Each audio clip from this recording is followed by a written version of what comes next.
Steph, congratulations on the win tonight and on 50 points.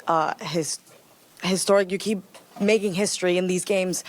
What went through your head at the start of this game, knowing that you were going to have a loud crowd to do the game that you did tonight?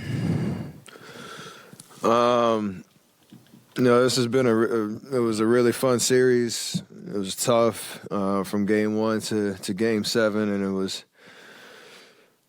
kind of a vibe of different adjustments from game to game.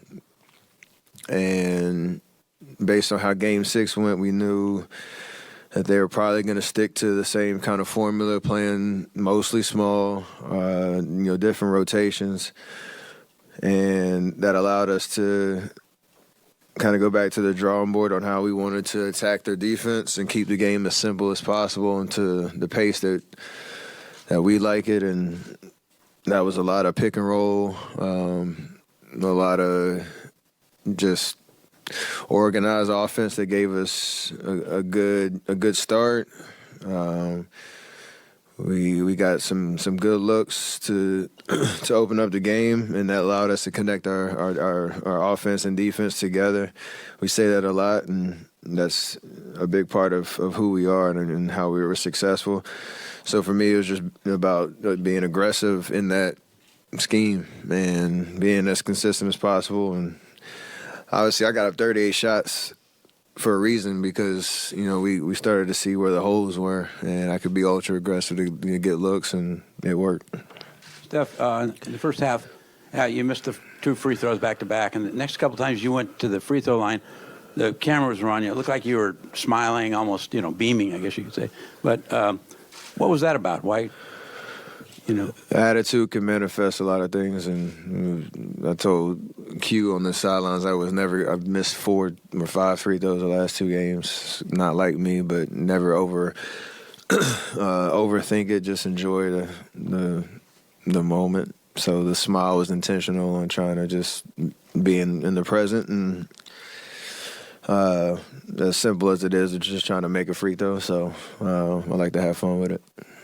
Steph, Draymond just referred to Malik Monk, saying you guys were old, and might have been referenced in other places. How much motivation do you get out of that? How much is this team that's been together for so long has won so much just trying to kind of fight back people saying it's over for you guys? I think the competitive spirit's always in us, and we didn't need any sound bites to motivate us, but it did help to know, they thought they had something in the sense of the pace that, they tried to get the game to in game 6, and, that was a talking point for them. But at the end of the day, we knew who we are, and, these last 36 hours to regroup and try to figure out, what our adjustments are going to be and how we wanted to come out. We had a great talk yesterday and great film session, and there's still nerves and anxiousness and anticipating a big night. But when we get out there, our experience took over and felt pretty comfortable from the jump. So it was a great experience.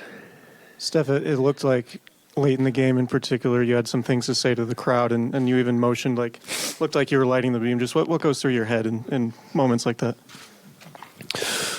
I mean, it's just the playoffs. There's so much built into a series, especially when you go 7 games and, the fans get into it, and especially, Bay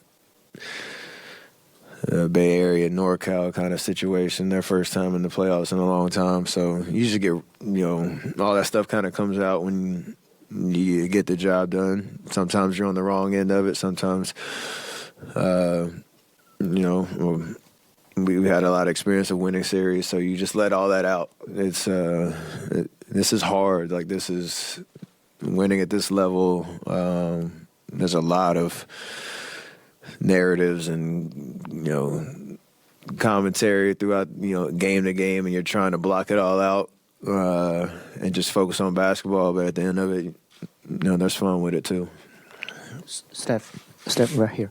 So obviously you just carried the team. You got 50 points, and the Draymond just called you dominate the game. So who can stop Steph Curry? Hopefully we'll never find out. follow-up question. How does the NBA champion DNA make this team special and to handle Game 7? Thank you. You can always go into the memory bank of how you feel in these type of environments.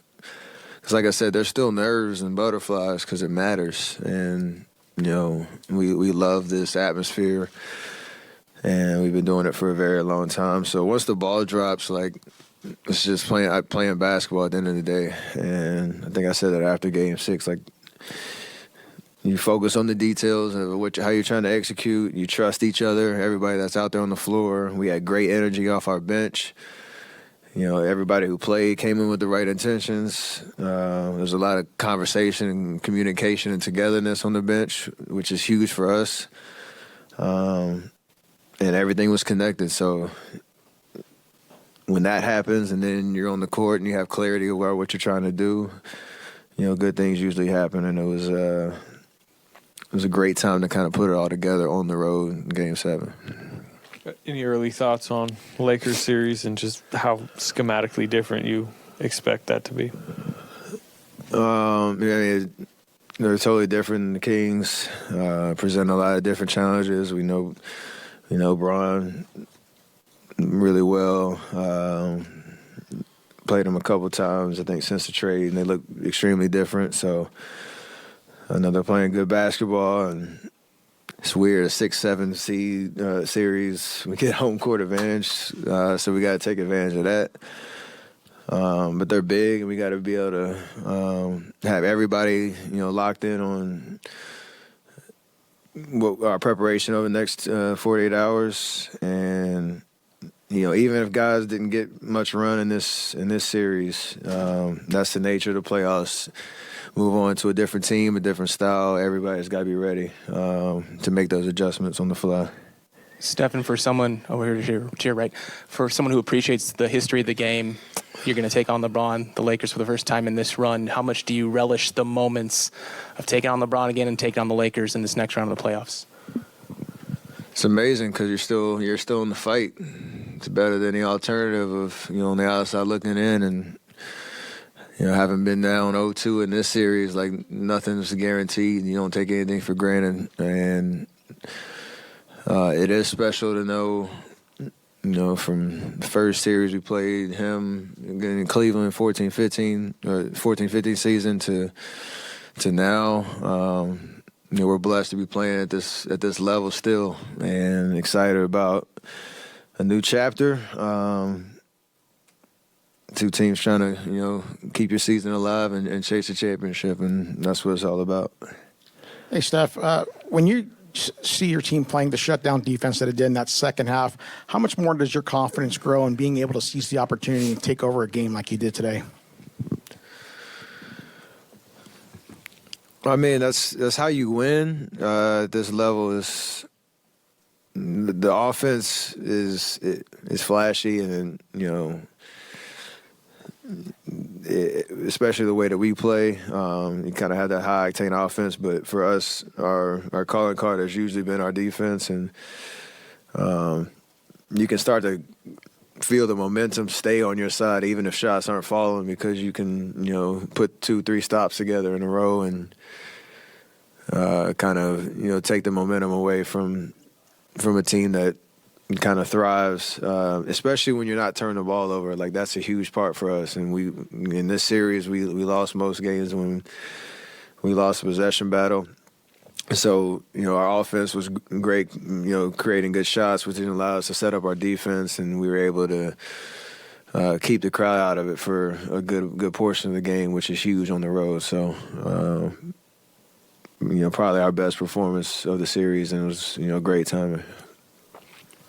Steph, obviously there's no rival between the Kings and the Warriors, but Sacramento in the Bay Area has a little rival. Is that something that when you playing, you keep in the back of your head, as you playing? Not so much that. It's just, within the playoff series, you hear from both fan bases for all type of different reasons, whether it's the geography, whether it's the the podium game where people talking trash or whatever it is, regular season kind of history with every series is different. So it's 2 series in a row we're playing California teams. It's kind of dope to know there is a little bit of history and connectivity within the different regions, but it doesn't really manifest itself in the way that we approach the game or anything like that. Hi, Steph. I feel like we ask you about Looney every night, but he corrals these balls, and you might miss, or somebody might miss, and you get 2 or 3 more chances because of him. I mean, he was a key part of this series, as we all saw. What does that mean to you to see the ball coming back at you after a miss and get another chance? He makes his presence felt, and it's amazing. Another 20 rebound game. I think he's had 3 this series, and special the way that, again, he just, like you said, gives us extra possessions.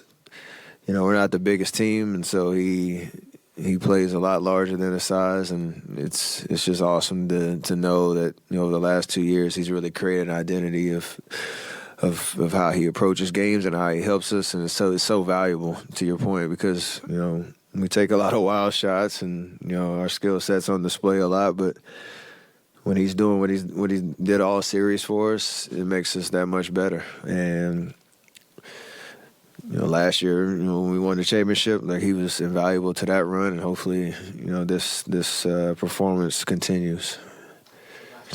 Steph, yeah. We always talk about the wars and the battles that you, Clay, Draymond, Andre, have been going through in the last 10 years. But the admiral of that ship is Steve Kerr. Could you elaborate? Provide some commentary, on working with him these last 10 years, because he definitely had you guys prepared for Game 7. I mean, there's a lot of trust in our staff, and obviously, Coach is a leader to put us in a position to be successful. It's not an easy job, especially when we have so much talent that we have, to try to find the right combinations and the right rotations and all that. But he has a lot of trust in us, what we see, what we feel, and our input, and vice versa. So you don't have the success that we've had over the last 9 years without that trust and collaboration. But him being a player and having played for the legends that he played for and the teammates that he played with and the championship experiences that he's had, he brings all that wisdom to not just the X's and O's, but keeping everybody on the same page on what we're trying to accomplish and how we need to go about our business. And he's done that from day one, so still doing it. Steph, we've seen you do night and night, and now you're lighting the beam, and you've talked to fans a lot.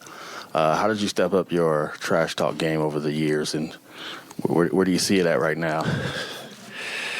I do it differently, I guess, just like trying to have fun, whether it's the crowd or weird mannerisms and all that. Sometimes it's choreographed, sometimes it's not, but I never take it too serious. But yeah, more that you're in this fight, the more you kind of embrace that part of it, I guess, just because you're defying the odds by still playing at this high of a level, and I know everybody wants to see you fail. That's kind of the nature of where we're at right now. So we love when we still can prove a lot of people wrong. It's part of our vibe now. Great. Thank you. Appreciate that.